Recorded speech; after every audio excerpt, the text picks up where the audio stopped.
We've done this a million times now. You guys have seen it a million times. And I still grabbed the wrong tool, so I'll be right back. Good morning, welcome back to another video with a guy and his projects. Today we are working on the 2004 WJ again with the 4.7 liter engine. This Jeep has come a long way. If you guys have been watching my channel, you've seen a crap ton of videos on this thing. We've taken this a long way, including engine and all that stuff. And last winter when I drove her up and down the mountain, I decided I really liked how she handled in the winter. So she's a keeper, which means we gotta, keep working on her and keep getting her into shape. She's really close. She's actually been really reliable this entire summer. No issues other than the evap system, but we all know what we think about that. So anywho, what we're doing today, well, is a result of what we did several months ago this summer. So this summer the tensioner went out. So for those of you who haven't been watching, one of the things we've done is the old engine was having issues. I had an engine out of an HO Overland, so I replaced the engine. Only had 120 some thousand miles on it, but it looked like it sat for a lot of those 120,000 miles. So like everything was rusted, everything was pitted, and I replaced the tensioner. And when I put a new tensioner on with tensioner pulleys, that put strain on one of the idler pulleys, which started squealing, so I had to replace the idler pulley. And essentially the tensioner's been taking out pulley after pulley, and we've been refreshing them one by one. And now the squeaker is the alternator. It's just been one pulley after another, and I think the alternator might be the last one. So it's still alternating. It's just a squeal, and I don't like squeals. So I got a brand new alternator here. I will link one down below on Amazon, which I do make a slight commission on typically, if you buy from there after clicking my links. I don't typically prefer to do reman alternators, reman anything. If I can buy new, I usually try to if I can afford it. And this one was a little on the pricey side, but in the affordability range, so I bought a brand new one there. Not all remans are bad, but I've had more problems with remans than new, so that's where I go. So alternator on this Jeep is really easy. You just pop the hood. Yes, you gotta pull the lever inside first. Pop the hood. We're gonna put a light up here so that we can all see. Your alternator is this guy right here. It's held in by a 3-bolt. You got a little electrical. You might have to pull your AC line and manipulate that just a little bit, but that's really it. So it's gonna be pretty quick, gonna be pretty easy. All right, now that we have some light by this guy, I can link that down below if you like. It's very helpful. So that's the tensioner we replaced. That was the first thing we replaced because the idler on that one, or one of the idlers, was super bad, so I replaced the whole assembly. After I replaced the tensioner, the power steering pulley started making an absolute crap ton of noise, so I took the one off of the old engine and put that in here. And then after that started making a bunch of noise, we fixed that, and then the water pump was next. That started squealing like crazy. So we replaced the water pump as a whole, as you can see. After that was replaced, the AC compressor started making noise, so we replaced that. And after that was replaced, now we're back down to the alternator. And then all of them have been replaced with brand new, except the power steering. That one is still the one out of the old engine, and it's quiet. So also to note, this isn't instant. It wasn't like replace the tensioner next day a pulley. This has been over the past about 7 months.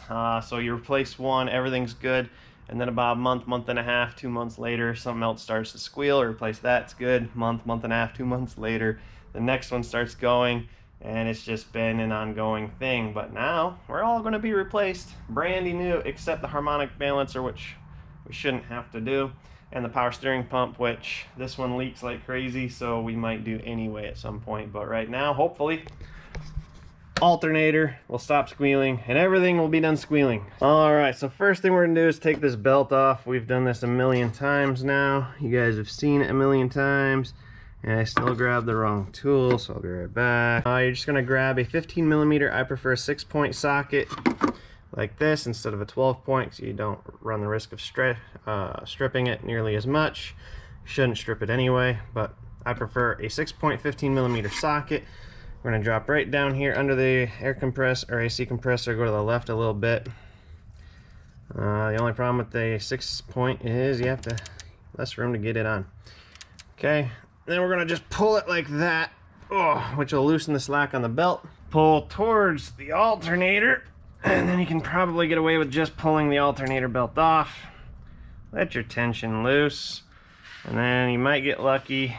This little bolt that sticks out here, you can probably wrap the belt on it and keep the belt in place. If not, it'll fall. You'll have to reroute it. Not a huge deal, just something to pay attention to. Okay, so I think last time I did the alternator and the AC compressor, I ended up taking this off. We're gonna see if we can avoid that today. A lot of people tell you to disconnect the battery. You can do that. I don't really necessarily feel the need to. I haven't had any issues in the past, so I'm just going to see if I can access this without pulling the intake. Plant them off. Not much room to pull it out, but there it goes. Okay, so that's out. That looks like a 13mm. Let's see. I don't know if it's 13, but 13 fits. We'll take that guy off. Your new alternator usually comes with this nut. So that comes off. This comes off here. Twist that somewhere where it's not going to be hitting anything you don't want. Put your nut back on so you don't lose it. And then we've got 3 bolts. We got one right here in the back, and then these 2 up front. A long ratchet or a long socket usually seems to reach better. I believe these fronts are like 15s, and this one is your 13. Yep. Okay, so that's your 13 in the back. We'll get a long, deep socket for these. I believe 15. Let's make sure. I've said 15 like 9 times. Yes, sir. 15 seems to fit there pretty good. So we'll snaggle that guy on. And see, last time I did it, I thought I'd put anti-seize on to see if that helped. But yeah, this is a long bolt, guys. And you just got this one right here.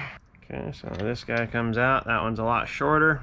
So all 3 bolts are different sizes, so you'll need to know which one goes where.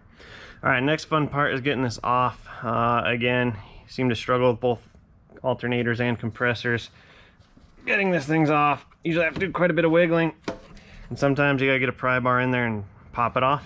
But usually the wiggle thing will work if you try long enough. There it goes. Okay, old alternator out, new one going in. I think I am going to go ahead and connect this little wire right here, and I guess we could have waited to do this until to take this off till now, but I got ahead of myself, I guess. So that's in, so we don't have to deal with it later now. Oh, no way. No way. That's the easiest one that's ever fallen into place for me. That was sweet. Usually it's quite the struggle. Alright, so now we're just gonna find out where home is for this guy. And we're gonna slide this guy home too. Yeah, I usually gotta hammer them in. This one just fell right into place. And we're going to just kind of get all of these in place. So that guy's snug. Oh, that girl's snug. You gotta be fair, guys and girls, okay? Don't forget the its. You gotta do the its. Make sure the its are snug too, okay? All right, nobody's left out. All right, so we are going to take this bolt off, and this stud is a lot taller. The intake might actually get in the way of this one. Look at that, that's annoying. Oh, it's all right, little manipulation, it worked out. Ugh. Get that guy in there. Watch, we're gonna drop this sucker, and I wanna be, nope, no, oh, not too late to drop it. Didn't drop it. Oh, I'm guessing that's also 12mm, but we're gonna have to get a long one because that ain't gonna fit there, of course. The size of your nut on your alternator will be different depending on the brand, who you bought it for, and all that. Apparently the stud length too, so that's not gonna fit, but it is a 13 for me, so I'm gonna get a wrench, box wrench. All right, so here's a 13mm box wrench we're gonna tighten this down with, because Oh, the stud's too long and I can't get it in there. All right, so then just shove your cap in there. You're gonna grab your ratchet, which should be sitting. If you were able to hang your stud here, this will be easy. If you didn't, you might have to go find it and reroute your hose, or your belt. But I'm gonna just pull the tension off, pull it off the stud, stick it up over the alternator just like that. Now, you're tempted to be done. You're not. Make sure that you're sitting in the grooves here, you're sitting in the grooves here, your power steering's on the groove. Make sure you're still sitting on your water pump nice and flat, which usually gets twisted, so, or shoved off to the side just a little bit. So fix that. Check your tensioner, make sure that you're still in the grooves. Just make sure your belt's still routed good, okay?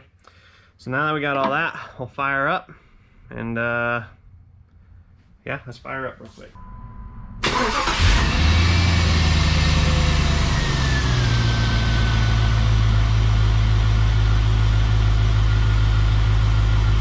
No squeaks. Lovely. Zero squeakage, zero squealage, zero chatter. Love it. Alright guys, thanks for watching. It is important to know that I have no idea what I'm doing. I'm not a mechanic. I am not trained or anything in anything related vehicular repairs or maintenance or mechanical. So keep that in mind. But that is how I change my alternator on this Jeep. Remember, I will link one down below, as well as the light bar and all that. I do get paid slight commission typically on anything you buy after you click on my link, as long as you don't click on somebody else's after mine, and you buy stuff within 24 hours, allegedly. I think it actually ends at midnight from the testing I've done, but who cares, whatever. If you guys want to keep watching my videos, please do. There's a whole playlist on the Jeeps and tons of other vehicles. Thanks for being a part of the A Guy and His Projects team. I hope I inspire your projects. I help you with your projects. Remember, if you keep watching, I'll keep posting, and we'll see you next time.